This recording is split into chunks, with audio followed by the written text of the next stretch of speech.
تو حمزہ شہباز صاحب جو ہیں اگر ایک بار پھر قائد ایوان کا انتخاب ہوتا ہے اور 186 ووٹوں کی حمایت درکار ہوتی ہے جو کہ دونوں سائڈز پہ نہیں ہے، نہ تو حمزہ صاحب کے پاس ہے نہ ہی پرویز الہی صاحب کے پاس ہے، تو پھر ایسی سچویشن میں جس کے ووٹ زیادہ ہوں گے وہ وزیر اعلیٰ پنجاب بن جائے گا، اور ڈیفینیٹلی حمزہ شہباز صاحب جو ہیں وہ وزیر اعلیٰ پنجاب بن جائیں گے کیونکہ ان کے ووٹ زیادہ ہیں۔ دوسری ایک اور جو پاسبلٹی ہے وہ یہ کہ اگر الیکشن کمیشن آف پاکستان اس طرز کی بنیاد پر فیصلہ کرتا ہے کہ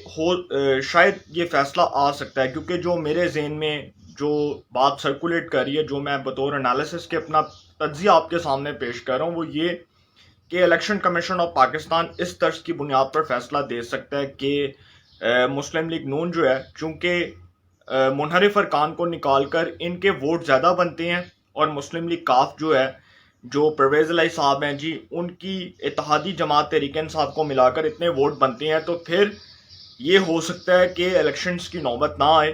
پنجاب میں نئے قائد ایوان کا انتخاب نہ ہو اور حمزہ صاحب جو ہیں وہ ایسے ہی وزیر اعلیٰ پنجاب برقرار رہیں، یہ بھی ہو سکتا ہے۔ لیکن یہ کوئی اتنا بڑا پرابلم نہیں ہے، اس کی بنیادی وجہ یہ ہے کہ بہت سے لوگ اس کو ایک کرائسس قرار دے رہے ہیں۔ ضروری نہیں ہے کہ یہ ایک بہت بڑا کانسٹیٹیوشن کرائسس ہو، آئینی بحران ہو، اور اب تک کی جو صورتحال ہے اس میں کسی حد تک ہم یہ کہہ سکتے ہیں کہ کچھ حد تک پنجاب میں بحران ہے، لیکن یہ آنے والے دنوں میں ٹھیک ہو جائے گا۔ لیکن گورنر پنجاب عمر سرفراز چیمہ جن کو ڈی نوٹیفائی کیا گیا، ان کا اب یہ کہنا ہے کہ جی میں عدالت میں جا کر اس کو چیلنج کروں گا، اتنی دیر تک بلیغ الرحمان صاحب جو ہیں وہ نئے گورنر پنجاب نامزد ہو جائیں گے، تو ان کا عدالت میں جانا تو بیکار ہے۔ ایک بات تو میں بڑے جو ہے وہ واضح الفاظ میں آپ کے سامنے رکھنا چاہتا ہوں۔ دوسری بات یہ کہ پرویز الہی صاحب نے قائم مقام گورنر پنجاب کا حلف نہ لے کے خود اپنے پاؤں پہ کلہاڑی مار دی اور حمزہ شہباز صاحب کو ایک سیف ہینڈ پرووائڈ کر دیا، ان کو صاف راستہ دے دیا کہ اب ان کو کوئی یہ بات نہیں کر سکتا کہ آپ جا کر اعتماد کا ووٹ لیں، کیونکہ اگر قائم مقام گورنر کا حلف لیا ہوتا چودھری پرویز الہی صاحب نے، اسپیکر پنجاب اسمبلی نے، تو شاید وہ یہ بات کر سکتے تھے حمزہ صاحب کو کہ آپ جا کر اعتماد کا ووٹ لیں۔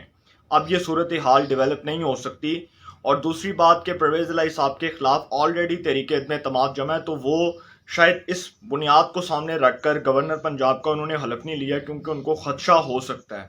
کہ شاید عدم اعتماد کے ذریعے جو ان کی اسپیکرشپ ہے وہ تو ویسی فارغ ہے۔ اب دوسری ایک جو لاسٹ بات کرنے جا رہا ہوں وہ یہ بڑی امپورٹنٹ بات کرنے جا رہا ہوں، اور یہ بڑی امپورٹنٹ قسم کی میں نے آج آپ سے باتیں کی کہ جو سپریم کورٹ آف پاکستان کا فیصلہ آیا ہے اس کے اثرات پنجاب کے اوپر کیا مرتب ہو سکتے ہیں۔ اس کا فیصلہ الیکشن کمیشن آف پاکستان کا جو ہوگا اس سے پنجاب کی صورتحال بہت بہتر طریقے سے واضح ہو جائے گی، بہت حد تک جو ہے وہ اس کے اوپر کیا اثرات مرتب ہو سکتے ہیں پنجاب کی صورتحال کے اوپر۔ سپریم کورٹ آف پاکستان کا جو فیصلہ ہے اس کو سامنے رکھ کر الیکشن کمیشن آف پاکستان اسی طرز کی بنیاد پر فیصلہ جاری کر سکتا ہے، یا وہ اس طرز کے اوپر فیصلہ جاری کر سکتا ہے کیونکہ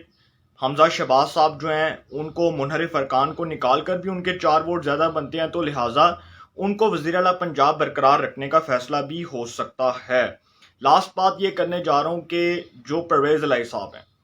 پرویز الہی صاحب کے لیے جی ایک بڑی بری خبر ہے جو مجھے ملی میرے سورسز کے ذریعے، وہ میں آپ کے سامنے رکھنے جا رہا ہوں کہ پنجاب اسمبلی میں ہمارے ایک دوست ہیں جو پنجاب اسمبلی کی بیٹ کو کور کرتے ہیں، ان کو یہ خبر ملی، بڑے مستند ذرائع سے ملی اور بڑے باوثوق ذرائع سے ملی، وہ یہ کہ جی پرویز الہی صاحب اگر یہ پاسبلٹی، اگر یہ ممکن ہو جاتا ہے کہ الیکشن کمیشن آف پاکستان کہہ دیتا ہے کہ جی وزیر اعلیٰ پنجاب حمزہ شہباز صاحب ایک بار پھر پنجاب میں جا کر نئے قائد ایوان کے لیے ووٹ حاصل کرنے کے لیے جائیں اور نئے قائد ایوان کا انتخاب ہو پرویز الہی اور ان کے مقابلے میں حمزہ شہباز صاحب، تو پھر پرویز الہی صاحب کے لیے سب سے ڈیمیجنگ بات یہ ہے کہ جو 158 پاکستان تحریک انصاف کے بچنے والے جو 158 ارکان پنجاب اسمبلی ہیں،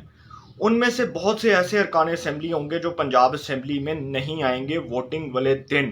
یہ بھی بہت بڑی خبر ہے کہ وہ ارکان اسمبلی جن کو اس بات کا پابند بنایا جائے گا کہ وہ پرویز الہی صاحب کو بطور اتحادی ووٹ کاسٹ کریں، ان میں سے کچھ ارکان پنجاب اسمبلی میں نہیں آئیں گے، تو پرویز الہی صاحب کی منجی ٹھک جائے گی۔ اس کے بعد پرویز الہی صاحب جو ہم سوچ رہے ہیں کہ جی 2 سے 3 ووٹوں کا جسٹ فرق ہے تو اتنا بڑا کوئی معمولی فرق ہے، تو کوئی اتنا بڑا واضح فرق نہیں ہے، پھر پرویز الہی صاحب جو ہیں یہ پھر 2-3 ووٹوں تک بات نہیں ہوگی، پھر یہ 20-25 تک بھی جا سکتی ہے، اور بہت سے ارکان پرویز الہی کو ووٹ نہیں دے سکتے۔ اور مجھے ایک اور بات کا خدشہ جو ظاہر ہوا وہ یہ کہ جس دن پرویز الہی صاحب نے قائد ایوان کا انتخاب لڑنا تھا حمزہ شہباز صاحب کے مقابلے میں، جس دن ان کی بازو ٹوٹی، جس دن انہوں نے آکسیجن لگائی، تو اس دن کیا ہوا، اس دن اس لیے قائد ایوان کا انتخاب نہیں لڑا پرویز الہی صاحب نے کیونکہ ان کو پتا چل گیا تھا کہ اکثریت ان کے ساتھ نہیں ہے، ان کی اپنی اتحادی جماعت تحریک انصاف کی اکثریت ان کے ساتھ نہیں تھی، یہ بات ان کو بہت اچھے سے معلوم ہو چکی تھی۔ اب کیا ہوتا ہے، اب ایک کانسٹیٹیوشنل کرائسس جو ایک آئینی بحران ہے اس کے حوالے سے کیا فیصلہ آتا ہے۔ الیکشن کمیشن آف پاکستان کا فیصلہ بہت تاریخی ہوگا، لیکن میں آپ کو ایک بات بتاتا چلوں، بڑے باوثوق ذرائع سے یہ بات بتاتا چلوں کہ جو بات مجھ تک پہنچی ہے، جو بات میں آپ تک پہنچانے جا رہا ہوں، پرویز الہی صاحب جو ہے وہ الیکشن کمیشن آف پاکستان کے فیصلے کے بعد بھی ان کے لیے کوئی راستہ نہیں ہے۔ الیکشن کمیشن آف پاکستان کا فیصلہ بھی ان کو نہیں بچا سکتا، اور وہ جتنی مرضی ٹل لگا لیں، وہ عدالتوں میں چلے جائیں، گورنر صاحب کی برطرفی کو چیلنج کروا دیں، اس کے بعد کہہ دیں کہ جی عثمان بزدار کا استعفیٰ منظور نہیں ہوا، اب جو مرضی کر لیں وہ ان کو وزارت اعلیٰ نہیں مل سکتی، کیونکہ پنجاب کے اندر ابھی بھی 4 سے 5 ووٹوں کا جو فرق ہے، اور اس کے بعد اگر قائد ایوان کا انتخاب ہوتا ہے تو پرویز الہی صاحب کو تحریک انصاف کے بہت سے ارکان پنجاب اسمبلی ووٹ دینے نہیں آئیں گے۔ یہ 2 خبریں جو ہیں، اس کے بعد میں سمجھتا ہوں کہ شاید پرویز الہی صاحب اگر مجھے سن رہے ہیں، یا اگر ان کے فالوورز مجھے سن رہے ہیں، ان کے چاہنے والے مجھے سن رہے ہیں، تو وہ شاید ان کو بات بہت حد تک معلوم ہو جائے، لیکن پرویز الہی صاحب کا بچنا امپاسبل ہے۔ انشاءاللہ اس حوالے سے جو بھی اپڈیٹس ہوں گی آپ کو انفارمیشن ملے گی، انشاءاللہ پھر ملاقات ہوگی۔ اپنا بہت خیال رکھیے گا، اللہ نگہبان۔